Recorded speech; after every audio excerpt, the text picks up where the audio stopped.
8.000 inoculazioni nella prima giornata del Vax Day libero. Si continua domani nei maggiori centri vaccinali della Calabria. Obiettivo raggiungere quota 15.000 somministrazioni.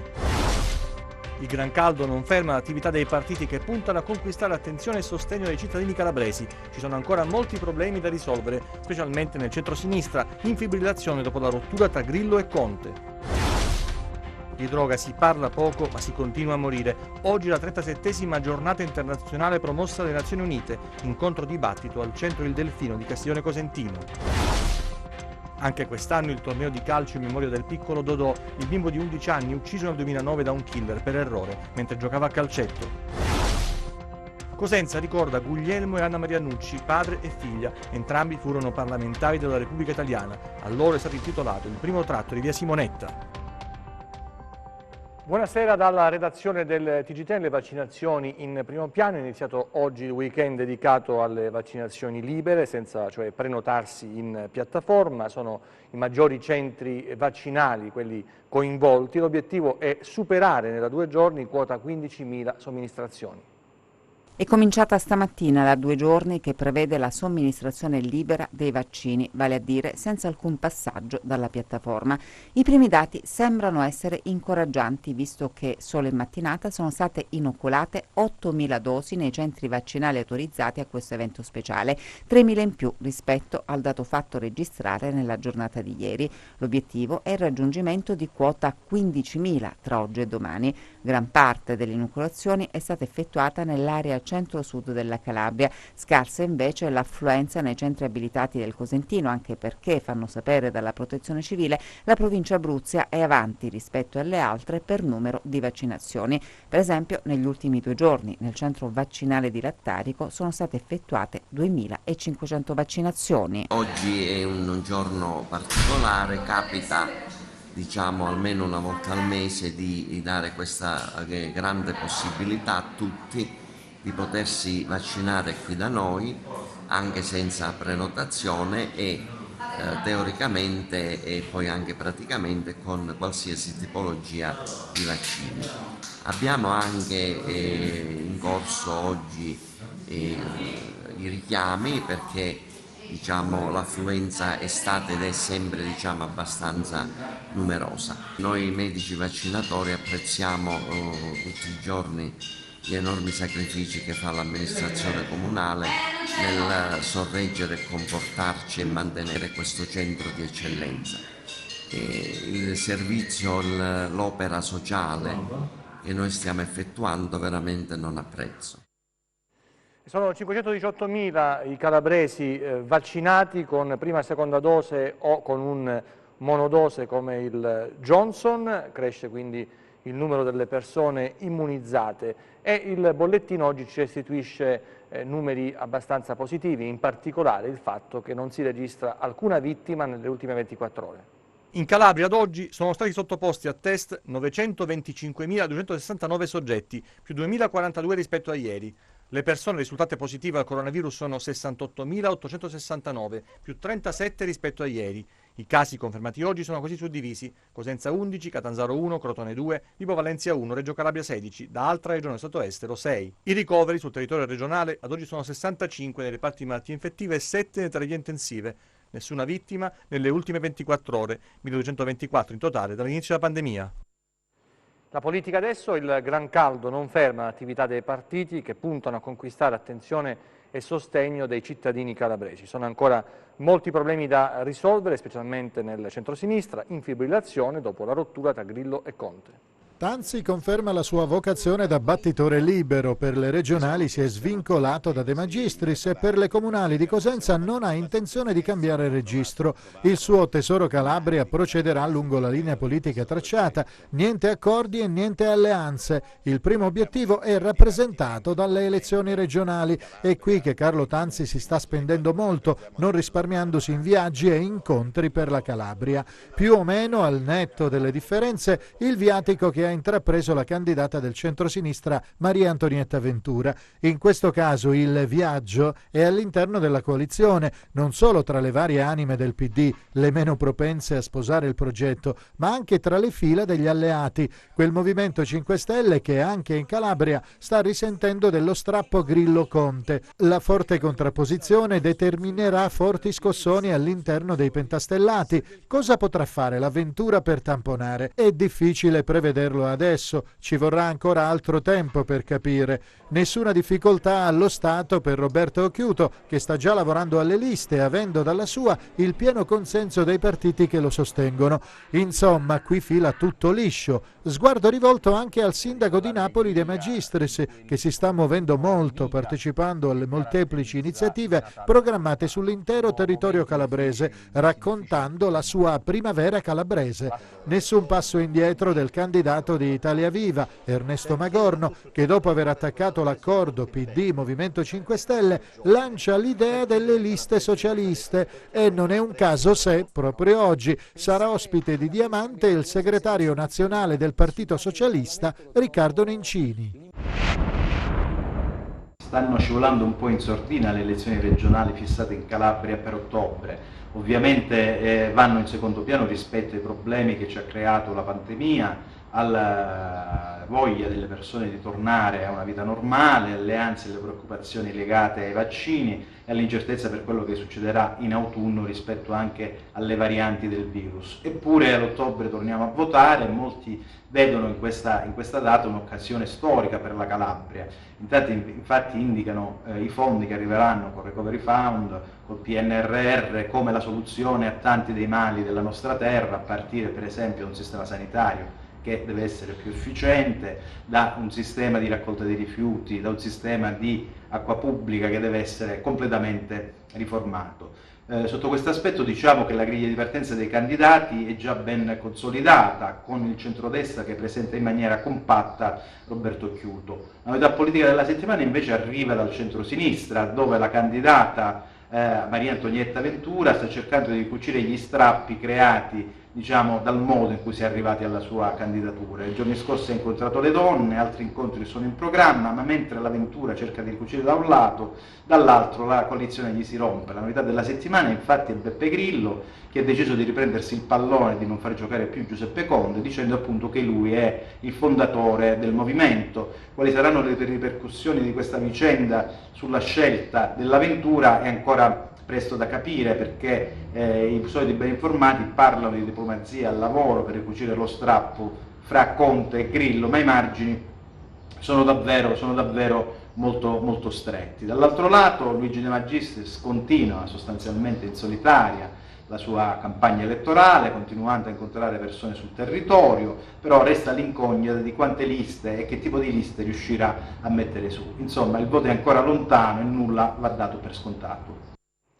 Visite ai pazienti gravi in ospedale, la proposta del consigliere regionale di Natale adesso è legge, approvata in Consiglio regionale la proposta con la quale viene riconosciuto il diritto dei familiari dei pazienti critici di far visita ai loro cari nelle strutture ospedaliere.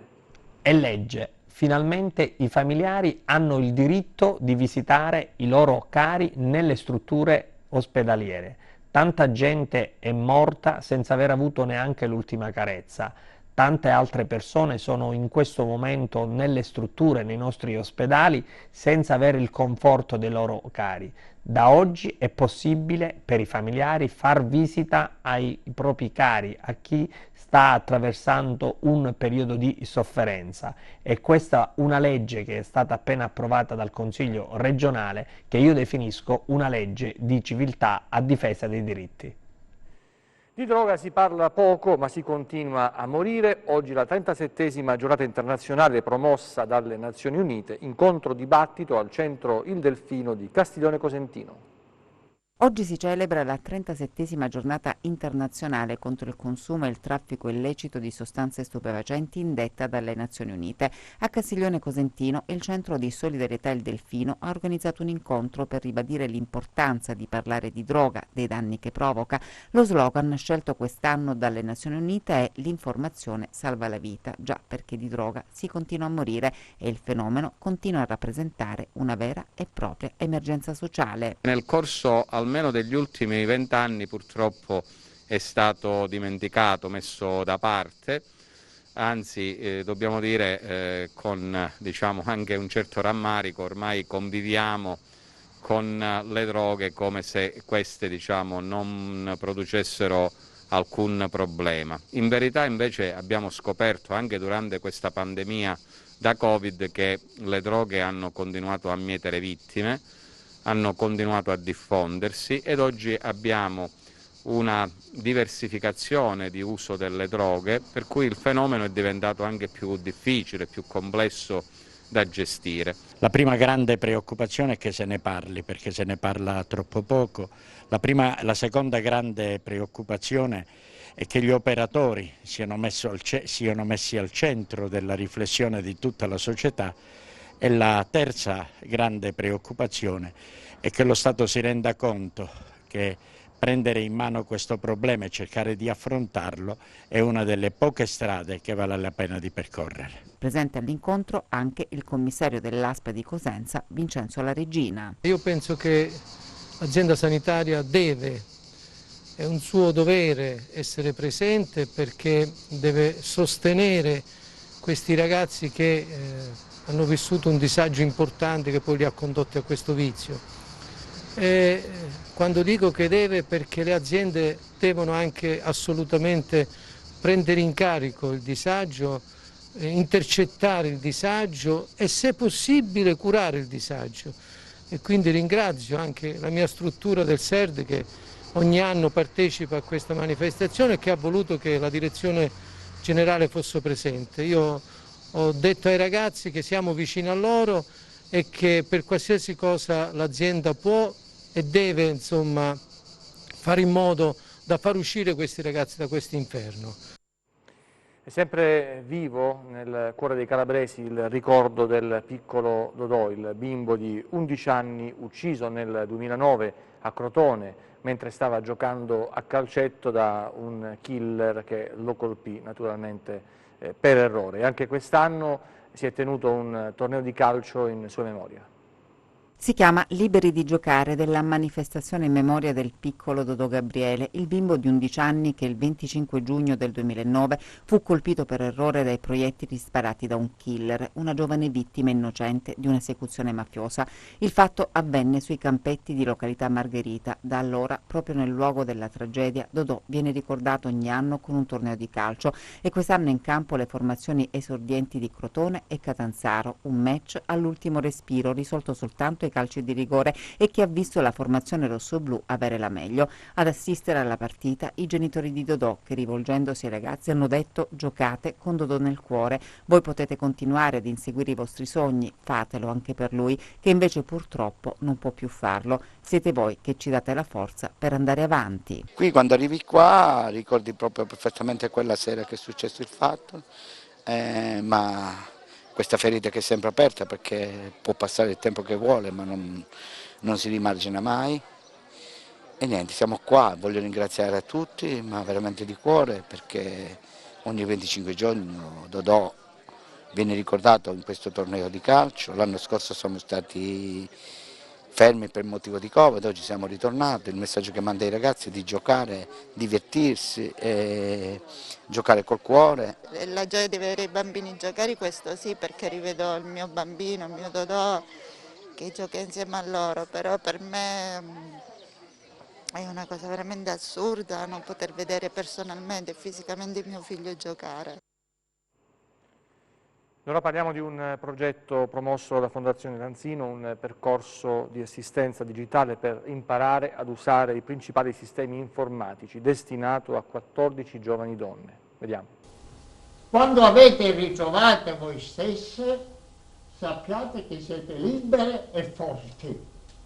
Non sono parole di Franco Lanzino, ma sono le parole dell'Evangelista Giovanni. 3 mesi e mezzo di percorso formativo destinato a 15 donne che, come recita il titolo del progetto, autonomamente accompagna verso la conquista di quella stanza tutta per sé di cui parla Virginia Woolf. La consegna dei diplomi conseguiti presso la sede della Fondazione Roberta Lanzino. Il corso di alfabetizzazione informatica si è svolto con 144 ore di formazione per conseguire la patente europea, oltre ad un personal computer. Il progetto della Fondazione è stato realizzato con il sostegno del Ministero del Lavoro in partnership con il Comune di Rende. Sono molto contenta perché sono partite in 15, sono arrivate in 14, ma in 14 sono arrivate perché chi si è ritirato per motivi veramente seri di famiglia. Hanno conseguito la patente europea, sono state soprattutto entusiaste. Anche l'altra parte del corso, che forse è stata pubblicizzata di meno, quella che ha riguardato l'aggregazione, la socializzazione, è stato un momento molto molto importante per loro, perché lì col corso di informatizzazione loro si sono concentrati soprattutto sullo studio, e quindi è una cosa importante anche per allontanare la mente dai pensieri quotidiani, lì invece sono diventate protagoniste della parola, della scrittura, del dibattito, ed è stata una cosa molto molto importante. Speriamo di poter, magari non con la stessa formula, di poter continuare con questo tipo di esperienze. Ripartire dunque usando i principali sistemi informatici, un'occasione nuova in un mondo sempre più digitale. Devo dire che si sono impegnate veramente tanto, hanno seguito con un'assiduità enorme, avevano voglia di imparare e sono state tutte quante veramente bravissime. Da anni Franco Corbelli, il Movimento dei Diritti Civili, si batte per realizzare il cimitero dei migranti a Tarsia e adesso lancia una raccolta fondi per raggiungere questo obiettivo.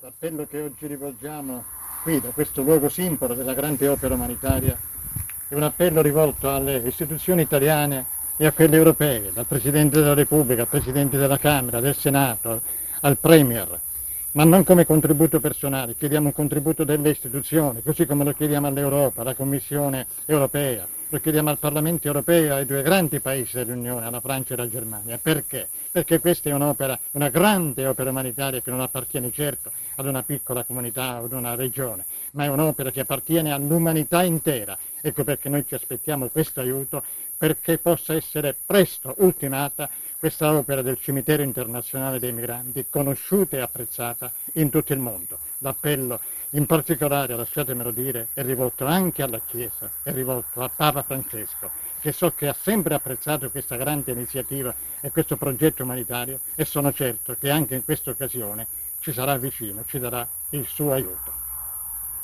È stato messo sotto controllo l'incendio che da questa mattina ha impegnato i vigili del fuoco del comando di Catanzaro. Le fiamme, oltrepassando il torrente Fiumarella, si sono propagate sul costone del Parco della Biodiversità, arrivando a lambire la zona del parcheggio della struttura ospedaliera dell'Ellis. Le unità dei vigili del fuoco hanno contrastato e arrestato l'avanzare del rogo, evitando il peggio. Disagi per la struttura a causa del fumo intenso, ma non si registrano danni a persone e continuata anche in serata l'opera di spegnimento degli ultimi focolai. Adesso a Cosenza, che ricorda Guglielmo e Anna Maria Nucci, padre e figlia, entrambi furono parlamentari della Repubblica Italiana. A loro è stato intitolato il primo tratto di via Simonetta.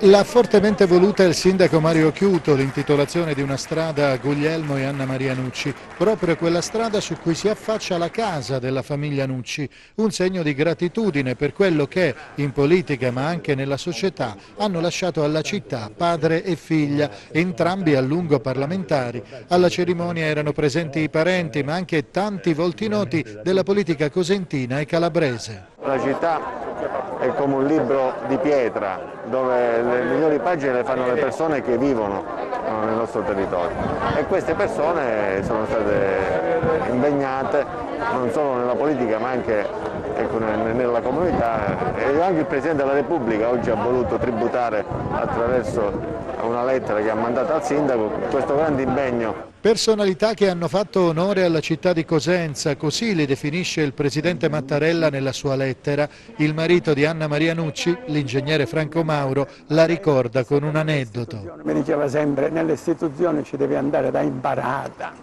per poter essere utile. E poi gli onori, piccole cose che ha avuto nella sua vita, se le ha fatte scivolare addosso, non contavano nulla. Io ho appreso da un articolo del Corriere della Sera del 18 giugno del 1987 che Anna Maria Nucci per ben 2 volte su 3 è stata la donna più votata d'Italia, di tutti i tempi, di tutti i partiti, seconda solo per poco alla storica Presidente della Camera Nilde Iotti, e questo è un ulteriore motivo di orgoglio. Andiamo alla Camera di Commercio di Cosenza che ha ospitato Tiziano Treu, il presidente del CNL. La Camera di Commercio di Cosenza, in occasione della prima seduta in presenza del Parlamento delle Imprese, ha ospitato Tiziano Treu, presidente del CNEL.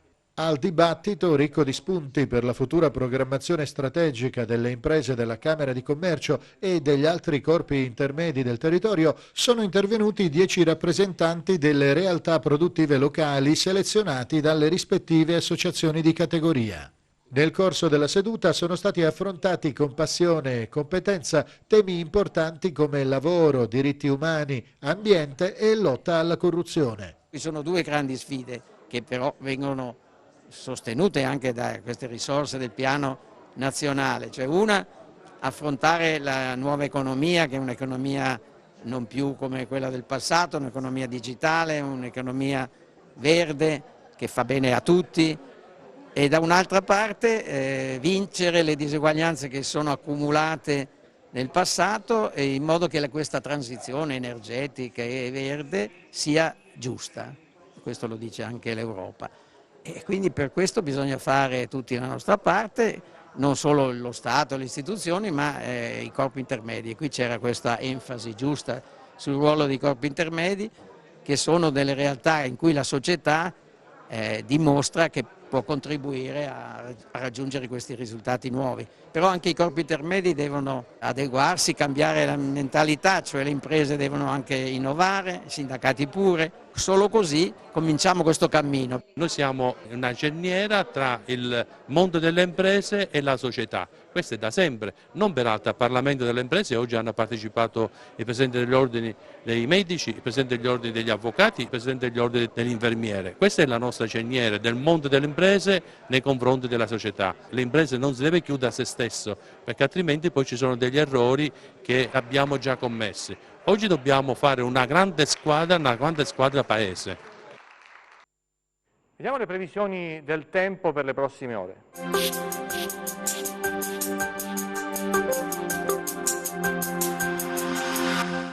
Ben ritrovati da Meteo in Calabria. Il fine settimana sulla nostra regione sarà caratterizzato da tempo bello e temperature in lieve calo. Un calo quindi ancora sopra le medie, ma senza i picchi molto elevati dei giorni scorsi. Probabilmente però si tratterà di una pausa momentanea, visto che si prevede una nuova ondata di calore a partire da lunedì o martedì. Domani cielo sereno. Solo dal pomeriggio sera ci sarà il passaggio di innocua nuvolosità medio-alta da ovest. Temperature stazionarie e in lieve diminuzione localmente. Domani mari poco mossi, venti deboli di direzione variabile, solo nelle ore notturne soffieranno dai quadranti settentrionali moderati molto a largo sul basso Ionio. Per ulteriori approfondimenti vi rimando al sito www.meteoincalabria.com e alla nostra pagina Facebook Meteo in Calabria. TG che finisce qui, ci vediamo nelle prossime edizioni, grazie per la vostra attenzione, arrivederci e buon weekend.